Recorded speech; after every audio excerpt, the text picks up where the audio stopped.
una opción para mantenerse informado. Con Gisela Bayona.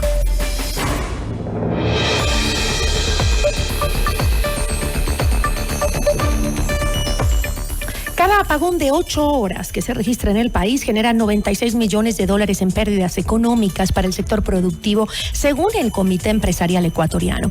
En medio de anuncios confusos, ¿cómo puede el sector empresarial enfrentar la crisis energética? La entrevista a la carta, en diálogo directo con los protagonistas de los hechos.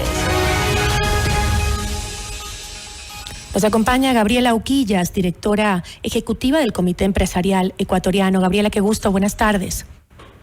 Buenas tardes, Gisela. Un gusto estar con todos ustedes. Solamente una puntualización. Yo tuve el honor de dirigir el Comité Empresarial hasta abril. Hoy soy la directora ejecutiva de la Cámara de Comercio de Guayaquil, gremio que es parte del Comité Empresarial, pero que ya no tiene la titularidad. Hoy la titularidad la tiene la Cámara de Industrias y Producción. Muchísimas gracias, Gabriela, por la aclaración.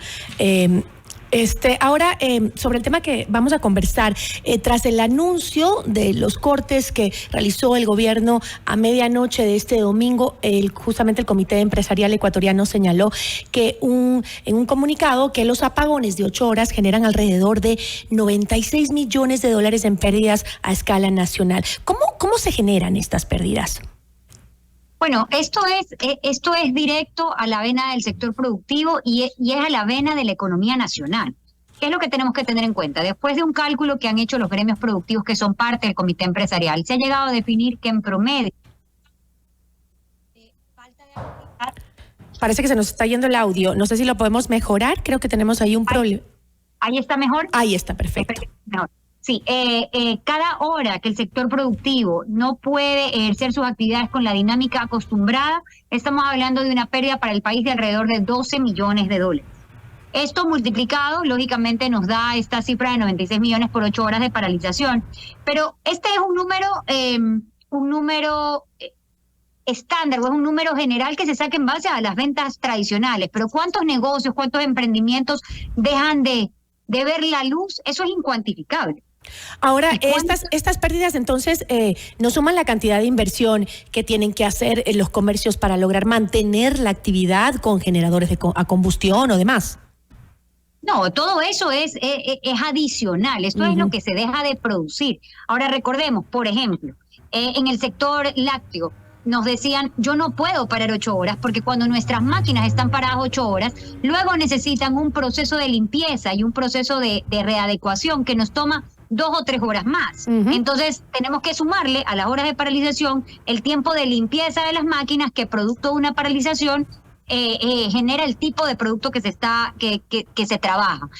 Los hornos, por ejemplo, de grandes cementeras, nos dicen, bueno, si yo paro solamente volverlo a prender y volver a llegar a las temperaturas necesarias, implica que yo no estoy parado solamente el tiempo en que no hay energía, sino todo el tiempo que toma volver a reactivar esta maquinaria. Y eso se produce en múltiples sectores de la economía y eso es una pérdida adicional. Cuando yo tengo que decirle a uno de mis grupos de trabajadores, porque tengo 3 turnos, que uno de esos turnos completos no vengan. Esa es una pérdida adicional en todo el proceso. Entonces, las pérdidas para el Ecuador pueden ser incuantificables cuando ya vamos a la minucia de qué representa el no tener electricidad. Ahora, Gabriela, más que el apagón per se, los comercios se ven afectados por la falta de claridad en los horarios y las decisiones gubernamentales. No, esto es absolutamente inmanejable. Nosotros, desde la Cámara de Comercio de Guayaquil, sumados al comunicado que ha expuesto Comité Empresarial, hemos circulado uno también en el que lo denominamos certezas que nos iluminen. Hoy no tenemos energía, esa es una realidad, deriva de fenómenos climatológicos, de una herencia de problemas en el sector eléctrico, pero lo que sí nos puede iluminar al día de hoy son las certezas en la información. No puede ser que a una empresa o a una fábrica o al sector productivo se le diga que la luz se va a ir o que va a quedarse sin energía a las 6 de la mañana y esto no sea así, o que la electricidad va a volver a las 4 de la tarde y que esto no sea así porque el negocio y la producción necesita programación. Y hoy no nos hemos podido programar y estamos a la expectativa de a qué hora se nos va la luz o a qué hora regresa. Y esto es sumamente negativo porque la planificación de las empresas va de la mano con los elementos básicos que necesita para esta dinámica. Y esto ha hecho que, o se ha vuelto imposible para el sector empresarial organizar un plan de contingencia, de prevención de afectaciones por la falta de luz en el país. Imposible. Ayer, casi a la medianoche, tuvimos determinada información que en la mañana siguiente, cuando debía irse cumpliendo, no se dio. Y lo que le hemos pedido a las autoridades es certeza, claridad, para podernos programar. Dialoguemos, entendamos la realidad de cada industria, de cada sector productivo, y con esa realidad en la mano, demos las mejores instrucciones para combatir la crisis juntos, para salir adelante de este problema, que ahorita no hay que buscar culpables, ahorita lo que hay que buscar es soluciones y cómo sobrepasar estos inconvenientes juntos y haciéndolo de la manera menos dolorosa posible. En medio de ese reclamo, y creo que es justo que está haciendo por la claridad en la información, ¿no? Porque un anuncio que se nos hace a la medianoche difícilmente podremos planificar algo para el día siguiente, pero ¿el comité empresarial ha tenido algún tipo de acercamiento con el COE para que el sector productivo pues dé su perspectiva sobre el racionamiento de energía y cómo mitigar los efectos económicos? Bueno, efectivamente, nuestro director ejecutivo, Francisco Rivadeneira, está en contacto con las autoridades para ver cómo podemos ser parte del Comité de Operaciones de Emergencia.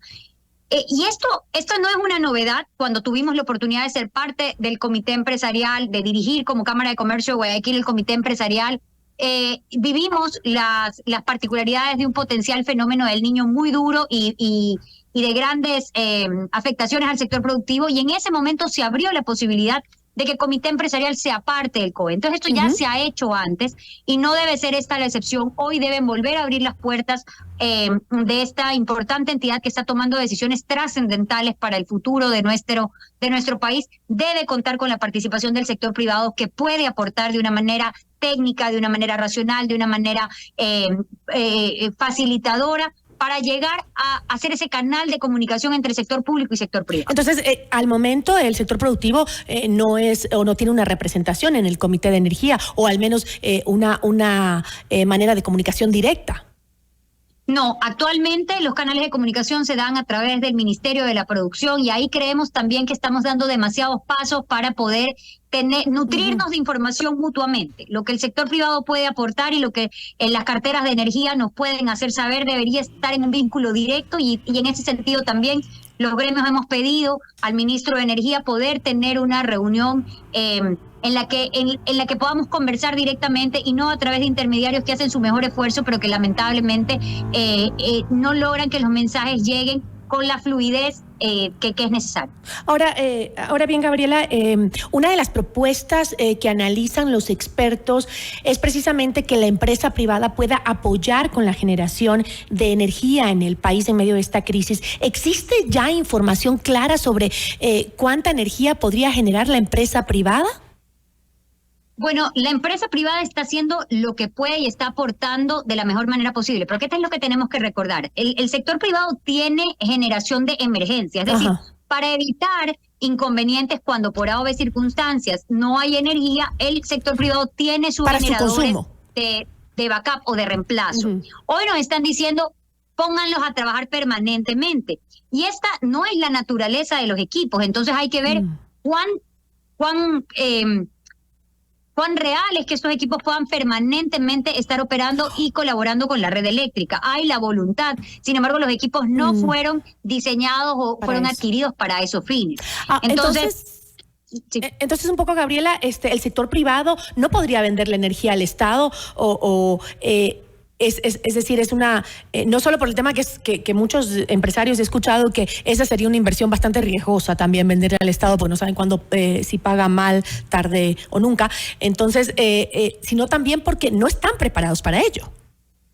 Bueno, es que la ley contempla una serie de limitantes para la autogeneración. Entonces, aquí esto es algo de lo que hemos hablado también. Estamos en una crisis tan grave que la normativa que maneja el Estado debería ser abierta para la generación del sector privado. Y ya, bueno, veremos, el sector privado hará sus flujos, hará sus estudios e identificará si puede o no participar en esta generación ya de gran magnitud. Hoy en día hay un limitante de 10 megavatios y la pregunta es, si estamos en una crisis, ¿por qué limitamos la participación de un tercero? ¿Por qué 10? ¿Por qué no 100? ¿Por qué no 200? ¿Por qué no 500? Exacto.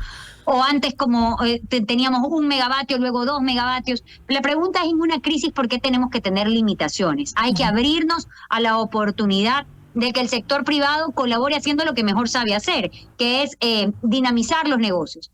Pero lógicamente, si encuentra barreras normativas, ya hay de por sí un problema. Hoy en día está tratando de suplir, no con inversiones para la generación como tal, sino con el aporte de sus plantas, de su autogeneración, inyectando energía a la red pública en una calidad de emergencia. Pero debemos pensar que la crisis no se acaba mañana, ni que la vamos a solucionar en corto tiempo. Entonces, el Ecuador tiene que abrirse a la inversión privada, como ya lo han hecho otros países, donde las empresas puedan analizar la posibilidad de incorporarse a este negocio de producir energía y generarla para todos los ecuatorianos. Pero si es así, si se quitan esas limitantes, ¿estaría el sector privado preparado para ofertar energía a la población de manera directa, es decir, no pasar por el Estado?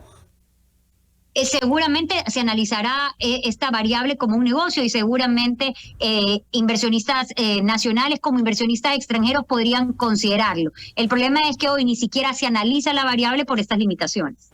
Listo, Gabriela, yo le agradezco muchísimo por habernos acompañado. Muchísimas gracias. No, Gisela, un gusto estar con ustedes y un saludo muy grande a todos los que nos ven y nos escuchan. Nos acompañó Gabriela Uquillas, ella es directora ejecutiva de la Cámara de Comercio de Guayaquil. Notimundo a la carta, una opción para mantener